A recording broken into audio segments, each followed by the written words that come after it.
자, 이재명 대통령과 도널드 트럼프 미국 대통령 약 140분가량 정상회담을 이어갔습니다. 예정됐던 시간보다 좀 더 길게 진행이 됐다. 2시간 20분 정도라는 시간이잖아요.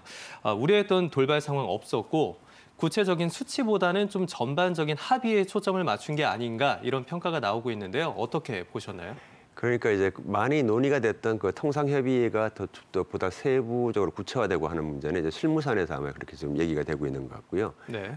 결국 이제 정상 간 만남에서는 큰 틀에서 합의를 했는데 큰 틀에서 상당히 이견이 없이 그렇게 잘 합의가 된 것 같아서 특히 이제 통상과 안보 분야였는데 통상과 안보 양쪽에 전부 다 큰 틀에서 양 정상 간에 합의를 이뤄냈다고 하는 것이 대단히 의미가 있다 이렇게 보고 있습니다. 특히 이제 지난번에 통상협의에서는 논의가 안 됐던 그 안보 문제에 있어서 또 북한 문제에 있어서 또 그 전향적인 그런 합의 사항을 이끌어낸 것이 대단히 의미가 있다고 생각합니다. 네, 그 정상회담 관련해가지고 또 가장 많이 주목되는 부분, 또 회자되는 부분 중에 하나가 이재명 대통령의 발언 중에 그 피스메이커, 페이스메이커 이 부분이 있는데 이것과 관련해서는 어떻게 보셨어요? 지금 트럼프 대통령이 제일 좋아하는 아름다운 단어가 이제 관세라고 하지만은 사실은 보면 트럼프 대통령이 또 제일 좋아하는 단어는 평화죠. 네. 예, 뭐 여러 가지 의미에서 평화를 좀 좋아하시는 것 같아요.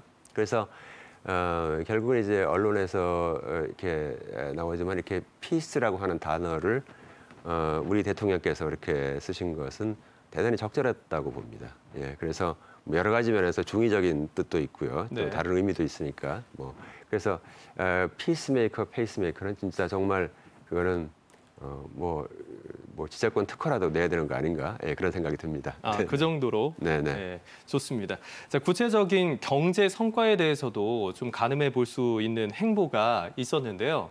한미 비즈니스 라운드 테이블이었습니다. 이 자리에 참석한 이재명 대통령, 제조업 르네상스를 다시 찾아오기 위한 비전 3가지를 발표를 했는데 이 부분에 대해서도 설명해 주시죠. 일단 그 비즈니스 라운드 테이블을 봤더니 거기 뭐 정말 우리나라의 그 내노라하는 그런 산업을 이끌고 있는 그런 그 재계 그 인사들과 또 이제 놀라운 것은 뭐 젠슨 황을 비롯해서 그 엔비디아 그 CEO를 비롯해서 결국 그 미국과 그 전 세계의 미래 산업을 이끄는 이런 분들이 다 총망라가 되었기 때문에 정말 한국과 그 미국 간의 어떤 산업 협력 그리고 미래 산업에 대한 어떤 협력, 기술 협력 이런 부분이 앞으로 굉장히 활성화되고 잘 될 것이다. 일단 이렇게 저는 이제 파악을 하고 있습니다. 네, 핵심 품목들도 있을 거고 또 우리 기업체들도 이번 한미 정상회담을 계기로 해서 MOU를 체결한 부분들도 있을 겁니다. 예. 특별히 관심 있게 보신 분야가 있으실까요? 예, 11개의 그 MOU를 체결했다고 하는데 여기서 좀 재밌는 것은 보면 뭐냐면 이제 우리나라 기업이 어떤 그 산업의 어떤 상류 부문을 해서 미국의 기업한테 이제 그 제공하는 바로 그런 부분, 소재 부분이죠.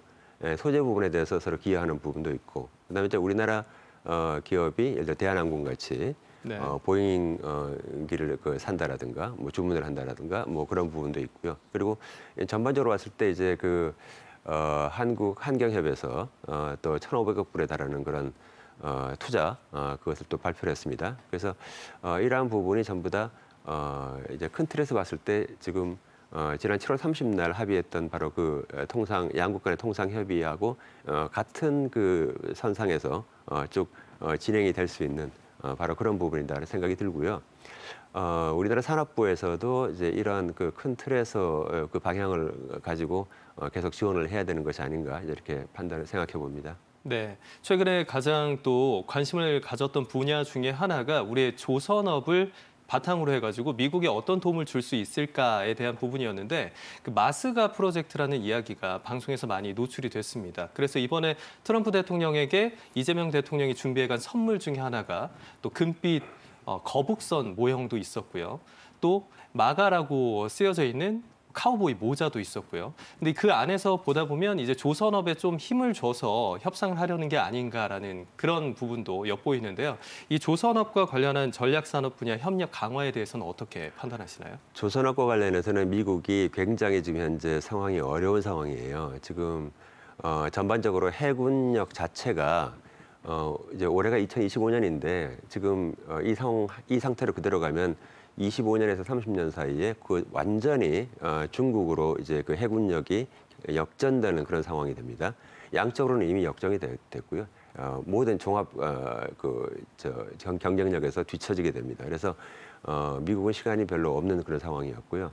이에 대해서 우리나라 그 조선 3사들을 비롯해서 정부와 협의를 해가지고 몇 가지 굉장히 중요한 다양한 그런 제안을 했어요. 예를 들어서 한국에서 어떤 모듈 생산 구조를 해가지고 미국에서 또 같이 할 수 있고, 그러니까 한국과 미국이 그 선박의 그 공급 라인을 같이 이제 융합해서 하는 문제라든가, 네. 그다음에 우리나라도 사실은 지금 현재 노동력이 좀 부족한 부분이 있습니다. 그 외국 인력에 많이 의존을 하는 부분이 있는데 이 부분을 이제 미국 인력을 이제 와서 같이 그걸 보완하는 그런 문제 해서 양자 간에 또 윈윈 할 수 있는 그런 조선 협력. 그다음에 이제 조선업에서도 3자 협력이 굉장히 좀 의미 있습니다. 그래서 한국과 호주와 미국 간의 3자 협력을 통해서 조선업을 더 부흥시키는 문제. 그래서 굉장히 다양한 형태의 그러한 조선 협력의 아이디어가 현재 논의가 되고 있는 것으로 알고 있습니다. 네, 관세와 대미 투자 같은 이제 무역 협의에 대한 것도 남아 있는 과제들이 굉장히 많이 있습니다. 앞으로